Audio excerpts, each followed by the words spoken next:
ชาร์จแบตตรงไหนใช่เนี่ยจะเป็นละอองนะเป็นละอองชาร์จแบตได้เวลาเปิดครั้งหนึงก็ได้นานอยู่โอ้เย็นมากสวัสดีค่ะวันนี้เราก็จะมาลองใช้พัดลมพกพากันนะพัดลมมินิสอง เป็นลมมินิลมพกพามือถือแต่อันนี้จะคนละแบบ อันนี้กล่องมันขาดไปแล้ว ใช่อันนี้กล่องมันค่ะก็เลยไม่ไม่ใส่ แต่อันนี้จะคนละแบบนะเพราะมันเป็นพัดลมไอน้ำเอาอันไหนก่อนอันนี้ก่อนไหมอันนี้ก่อนก็ได้อันนี้เป็นพัดลมไอ้น้ำอันนี้พัดลมไอ้น้ำต้องใส่น้ำตรงนี้ใส่น้ำไหนเอา ลองใส่ดิ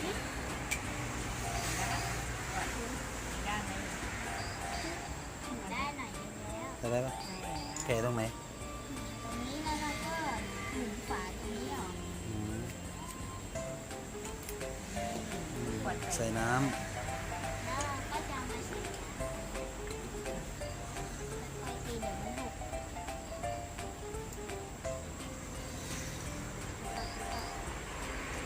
โอเคใส่น้ำมาใส่ขวดนี้ก่อนใส่ตรงนี้นี่ซื้อพันตรงนี้หรอแล้วเราก็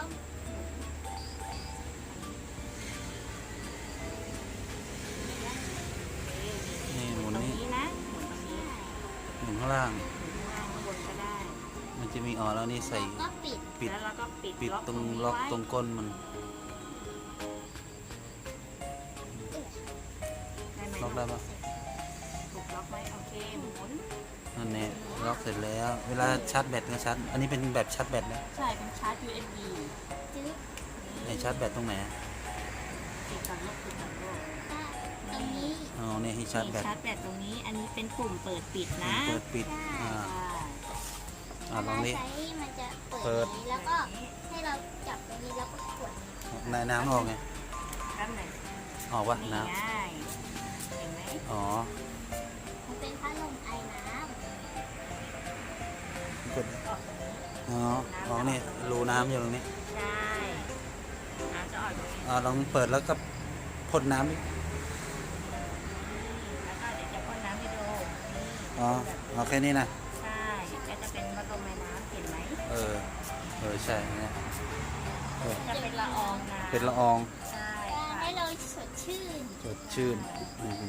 เปียกเลยดิทีเนี้ย เปียกเลยตอนนี้ สงสาร ลองฉีดดิ ไม่เห็นต้องเห็นเอียงข้าง ต้องเห็นในตรงที่แสง ต้องแสงเวลาเราร้อนไง เวลาร้อนๆไม่อยากให้สดชื่นก็เลย เนี่ย จะเป็นพัดลมไอ้น้ ก็แรงอยู่นะนี่ ำแรงแล้วก็เป็นแบบ USB ชาร์จแบต ชาร์จแบตได้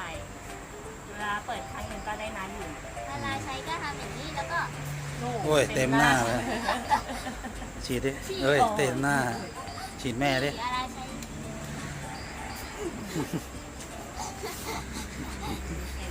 ลองอันนี้อีกอันหนึ่ง แล้วก็จะเป็นอันต่อไป อันนี้ก็แบบ นะ ชาร์จแบต เป็นพัดลมไม่ใช่ไอน้ำ อันนี้ไม่ใช่ ลม นะ ธรรมดา อันนี้หูกระต่าย ใช่ เป็นหูกระต่าย ใช่อันนี้มันจะมีสายชาร์จด้วย ชาร์จ นี่ใส่ชาร์จแบตเหมือนกัน ใช่ใส่ชาร์จ นี่หูกระต่าย เดี๋ยวดูดิข้างหลังจะเป็นนี่ ข้างหลังก็จะเป็น เหมือนพัดลมทั่วไปนะแต่อันเล็ก อันเล็กๆ เป็นสำหรับพอดี ที่ชาร์จอยู่ มือถือ ๆ ตรงนี้ที่เปิดพัดลม เปิด เป็นหูกระต่ายด้วย ใช่ ลองเปิดดิลูก นี่ โอ้เย็นมาก เย็น อันนี้จะแรงกว่าตัวนี้จะแรงกว่า ตัวนี้จะใบพัดใหญ่กว่า ใหญ่กว่า ตัวนี้จะเล็กกว่า ใช่อันเนี้ยมันจะไม่ค่อยมีเสียงตอนเวลาหมุนอันเนี้ยเปิดแล้วมันจะมีเสียงแบบมืดอ่ะ เสียงมันจะ เสียง หน่อย อันนี้จะดังหน่อย เปิด2 อันดิ เปิดเลย อันนี้จะแรงกว่าใบพัดจะใหญ่ ใช่ อันนี้ใบพัดเขาจะใหญ่ อันนี้คือใบพัดเขาอันนี้เล็กเนี่ย นั่นเล็ก อันนี้เย็นกว่า